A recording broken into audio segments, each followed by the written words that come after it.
Hey everyone, in this video I've got another one of my buddy Eric's bikes here in the shop, and this time it's a 2004 Giant OCR 3. Now it's been pretty neglected over the years, so in this video we're going to give this thing a full tune-up, replace some broken parts, and upgrade a few bits to get it rolling once again. Now I have to say, when I started working on this bike, I was immediately taken back to my years as a shop mechanic back from the late 90s to mid 2000s. Now this bike, while pretty run-of-the-mill for that era, has reminded me of just how different road bikes are in 2022. Specifically, I'm reminded of just how easy and fun bikes used to be to work on. Now for instance, this bike has caliper rim brakes, so there's no need to bleed hydraulic brakes. It's got all externally routed cables, so there's no need to mess around with internal routing. The bottom bracket is a super simple square taper. It's only an 8-speed rear derailleur, so it's super forgiving and easy to dial in the shifting, and with the exception of the composite fork, it's all metal, so there's not too much stressing about snapping carbon components. Okay, so the first thing we're going to do is to strip all the cables and housings,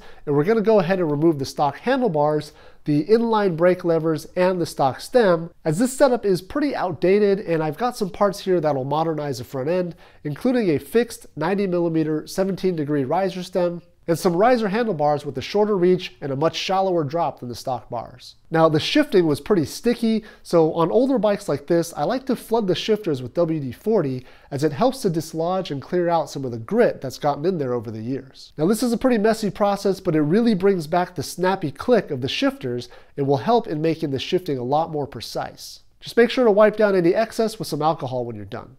Now fresh shift cable and housing is one of the easiest ways to improve the shifting on any older bike. For the front shifter, I salvaged the old inline adjustment barrel so that we can make micro adjustments to the front shifting as needed. With new housing and ferrules installed, feed a new inner shift cable all the way through. Now before we address the front shift cable, we actually need to replace this broken front derailleur. Now speccing and sourcing this front derailleur was probably the most challenging element of this tune-up, as it's just not that common to see parts for 3x drivetrain systems these days. Now ultimately I ended up going with a microshift 3x braze-on style bottom pull derailleur as a replacement. Now thankfully this brand new unit only set us back like $25, which is absurdly cheap compared to some modern electronic shifting options. As always, pre-stretch any brand new cables to avoid having to redo all your shifting adjustments in the future. Now I generally start with the chain in the middle chainring up front and sort out the rear shifting first.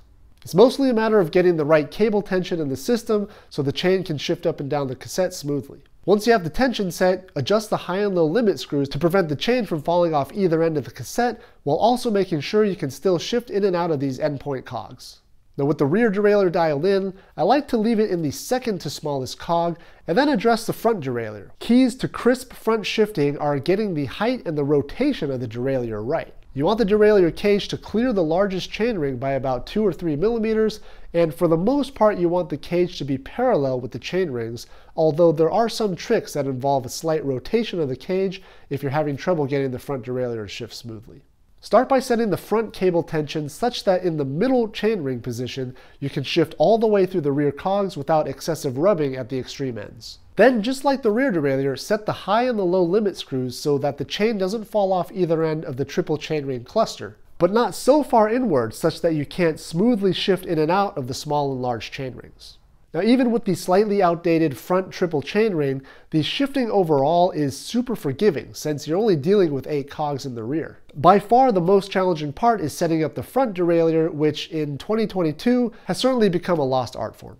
Wrap up the shifting adjustments by cutting the inner cables with sharp, dedicated cable cutters to avoid any frayed cables and crimp on some cable ends. Up next is to treat the brakes to some brand new inner and outer cables. A full cable set includes everything you need and is well worth the cost for bikes that have been sitting for a while and whose braking has gotten stiff and vague. Make sure to use the correct inner cable end, as many cable sets will come with an inner cable with both road and mountain brake lever ends. Now in this case we're going to keep the rounded ends, which will fit right into the brifters, and we're going to cut off the squared ends. Now you want to roughly get the brifters where they're going to be on the handlebars and then start cutting and sizing some new brake housing.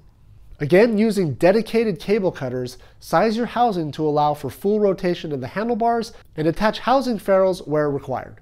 Now since the brake cables run out of the hoods and along the handlebars, you'll want to tack the housing in place with some electrical tape to keep the housing in place until we tape the bars up later.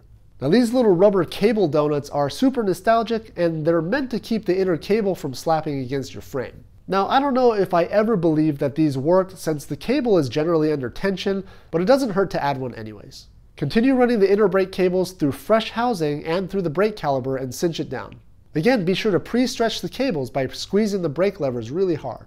After a few pulls, you'll notice that the brakes are immediately loose again, and so you'll need to take some more slack out of the system by loosening the pinch bolt and pulling the cable through. And once you're sure the cable is mostly pre-stretched, you can clip off the end and finish with a crimp-on cable end. Now you're going to follow the same process for the front brake, and you also want to align the brake pads if necessary.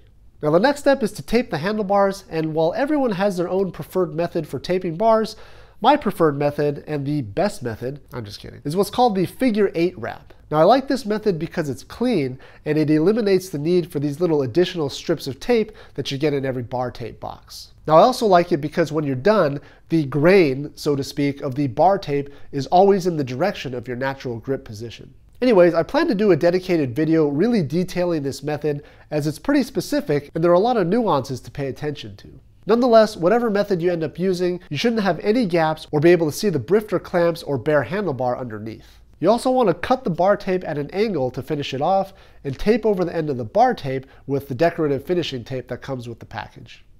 Now, a good way to check to see if your tape job is relatively symmetrical is to compare the amount of tape that you cut off from each side. If the cut off pieces are the same length, then you use the same amount of tape per side. Now, with older bikes like this one, it's very likely that it came with standard 23mm wide road tires, which are virtually unheard of by today's standards.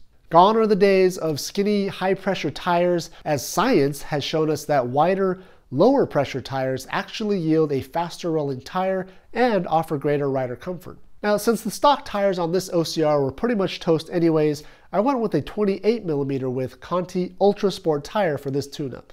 Now, it turns out I might have been able to squeeze a 32mm tire in the frame, but I didn't want to push my luck, and these Conti tires were on sale. Now, the next issue was that the front hub was so tight that the wheel could barely spin. Now, this doesn't happen too much on modern hubs with cartridge bearings, but with older cup and cone hubs like this one, there's a lot more finesse required to get the hub cones just tight enough to eliminate play, but not so tight as to hinder rotation. Now, I didn't do a full hub overhaul, but I did adjust the cone tension and the wheel rolls freely once again. Now, I know there's mixed feelings about this, but I also removed the wheel reflectors because even though they're a safety feature, the bike just looks cleaner without them. I also removed the old yellowed Dort disc, which basically disintegrated upon removal. Now, while I was in there, I also noticed that the free hub body was basically dry, so I greased it up before reinstalling the cassette. I also swapped the single bottle cage for a matching pair of cheap carbon ones that I had lying around. Also, the rear wheel spoke tension was really low, so I pulled all the spokes a little bit tighter, and it had a slight side-to-side wobble in it, so I went ahead and straightened that out as well. Wrapping things up, I cleaned the braking surfaces and gave the whole bike a wipe down. And that is basically it. This whole process was so nostalgic, and it was really fun getting this bike back to its former glory. I think Eric was pretty pleased with the result, and now he's got a fully functioning road bike in addition to his specialized stump jumper. I suppose all that remains is to get him on a gravel bike. All right, so that's going to wrap it up for this one.